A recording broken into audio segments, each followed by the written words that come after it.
Hey everybody, it's Adam. Today I'm going to show you how to make some brown butter chocolate chip cookies, and I'm going to have my two very most special sous chefs in the kitchen with me.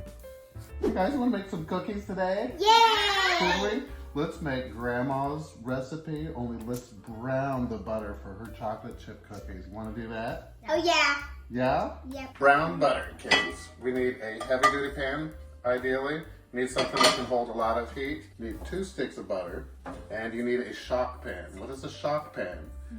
Something that when I plug it into you, it shocks you. The shock pan is something that takes this violently hot butter and it stops the cooking process right away. Why are we gonna brown the butter? We're gonna brown the butter because it's gonna give it a really nice nutty flavor. The more intense chocolatey punch to it when we mix all the ingredients together. Can I put it in? Yeah, put it in there. I don't think that's going to go very fast. Much like the Wicked Witch of the West and Wizard of Oz, it's melting! Ah! Tough crowd. Alright, it's going to go through a few stages. It's going to go through the crackly stage when all the water is exiting up to Jesus, and when all the milk solids are starting to kind of caramelize and brown. You'll definitely notice the smell will change. Right now, this smells like melted, delicious movie theater popcorn butter. When it changes color, the smell is going to get much better. It's starting to approach brown butter. I see brown in there. The milk solids are starting to turn brown. Can you stop it so I can see the brown? What's the brown down there for? What is That's it? the milk solids. Oh. They color first. So this is the part you want to be careful of. You can always have your shock pan ready. Always let an adult do this, and once you've reached brown butter stage, put it into a room temperature or even cold metal bowl, and this will stop or drastically slow the cooking. This is what good brown butter Is it looks hot? like. It's super duper hot now. It is so That's what brown. it smells like. Toffee. You should see our toffee Don't video. get too close. All right, we got to break these eggs. What's the #1 rule in cracking eggs in the bake shop? No shells. No shells. With confidence there, grasshopper.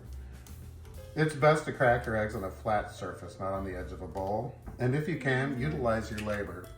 All right, let's try this one. Now this one, I wouldn't be surprised if a bird doesn't fly out of here. Oh, that's a good crack. There you go. Our brown butter has cooled off deliciously. We want this less than 100 degrees before we attach this to our mixer paddle attachment. I'm gonna go ahead and put the cheek guards on here. This is like bumper guards on the bowling alley. This doesn't get all over the place. Yes. Low and slow, add those eggs. All of it.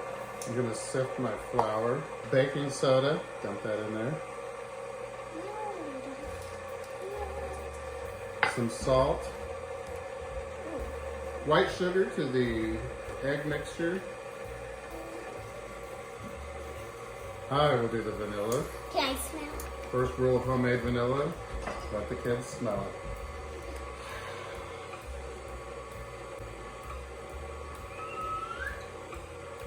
We're going to add the brown sugar. Then we're going to add the flour. Okay, see this. Like so. We're going to mix this just until the flour is incorporated. You mean the cookies are gonna form a legal entity? No, that would be the common thought, but just until the ingredients are bound together. Oh, dang, yeah.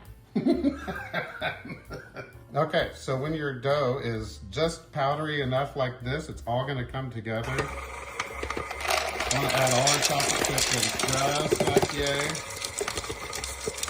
And that's it. It should be a big crumbly mess that you can squeeze together like this. You want to scoop it, pack it, and then release it over here. We're going to go 2 by 3. 2 times 3 equals 6. bingo. Can I? All right, you try it. And really muscle it. Scoop it on in there and pack it with your left hand. A little flatter. You might have to pinch some of it off like that, like this. There you go. That's about right. Smashy washy. 2 by 3. There you go. Perfect placement right there. Bingo. This recipe should yield about 18 cookies or 3 half-sheet pans. Place these in an oven that's been preheated to 350 degrees Fahrenheit and bake them for about 12 to 15 minutes. Here's a restaurant hack. Sometimes cookies can look all hoogly boogly when they come out. I like to use a ramekin to gently shape them for perfect uniformity. Allow them to cool on down before you devour them. The perfect cookie should be slightly crunchy on the outside, soft and chewy on the inside. Yum, yum, yum, yum, yum. Let me just eat one half.